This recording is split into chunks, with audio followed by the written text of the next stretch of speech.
The woman is recognized. I thank the ranking member for yielding. Mr. Chair, I rise in opposition to this bill that shortchanges our service members and endangers military families. Before I begin, I want to thank the Majority and Minority Subcommittee staff, particularly Farouk Ofaso and Tyler Coe. And after nearly 10 years on the committee, Jenny Nuschler departed at the end of May. And in her place, Farouk is now the minority clerk for the Military Construction Veterans Affairs Subcommittee. I congratulate you, Farouk, and welcome to your first House floor debate as a subcommittee clerk. Now on to the bill. This bill would hurt our veterans and military readiness and would worsen the quality of life for service members and their families. It leaves military installations, service members, veterans, and their families vulnerable to natural disasters. And it harms women and moves us closer to a national abortion ban. This bill disarms our military in the face of the climate crisis by failing to include dedicated funding for resilience projects to help protect our bases and installations from rising sea levels and extreme weather. The bill walks back investments in natural disaster recovery that help our military rebuild after disaster strikes, and it includes harmful policy riders preventing the implementation of executive orders on climate change and clean energy. Impeding our military's efforts to confront climate change puts service members in harm's way and hurts America's readiness and national security.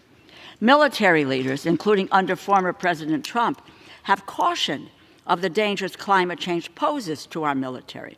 Former Secretary Mattis warned climate change threatens American interests and our military assets around the world, and said climate change is, and I quote, a challenge that requires a broader whole-of-government response.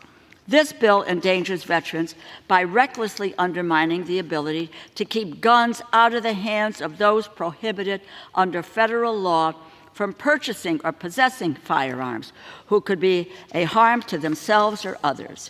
And this bill attacks the rights of women veterans by limiting abortion access and prohibiting abortion counseling. The women who volunteer to serve and defend this nation should not come home to find their medical and family planning decisions being made by anyone other than themselves, their families, and their doctors. We will defeat all of the majority's anti-choice riders, as we did last year. But I am dismayed this body is being forced to waste time with this charade yet again. House Republicans are taking us down an already well-trodden path towards chaos, division, and shutdown threats. Like last year, we are beginning this process with top-line funding levels that fall short of the American people's needs and short of what both parties just agreed to in March, when 80% of the Appropriations Committee voted to pass the final 2024 Appropriations Acts. And the majority is pursuing harmful policies that needlessly divide the country, divide the Congress, and harm Americans.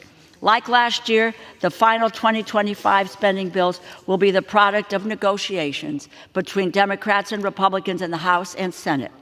We can begin that process now, or we can squander yet another summer on bills that will never become law. Our starting point for 2025 must provide, at minimum, a 1% increase in defense and non-defense funding, consistent with the framework set in the Fiscal Responsibility Act that House Republicans demanded as the price for averting a catastrophic default last year. Let me reiterate, Democrats will accept nothing less than a 1% increase over 2024 in non-defense and defense funding. Last month, we received a letter from dozens of stakeholder organizations already frustrated by the House majority's stance, and it reads, and I quote, "We ask that you take the opportunity in fiscal year 25 to restore some normalcy by rejecting these extreme and polarizing provisions and cuts, which are as damaging as they are unrealistic," end quote. The majority may want to suggest they are supporting veterans, but this bill does not contain all the programs the most vulnerable veterans depend on. At least 1.2 million veterans rely on food stamps.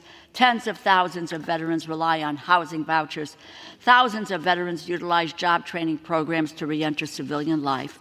All of these programs and many others face severe cuts under the majority's funding levels across all appropriations bills. Cannot support this bill. I hope Republicans will abandon their partisan strategy and join Democrats at the table to support veterans, service members, and military families. It is time to govern. I yield back the balance of my time. Gentlewoman reserves. Gentleman from Texas.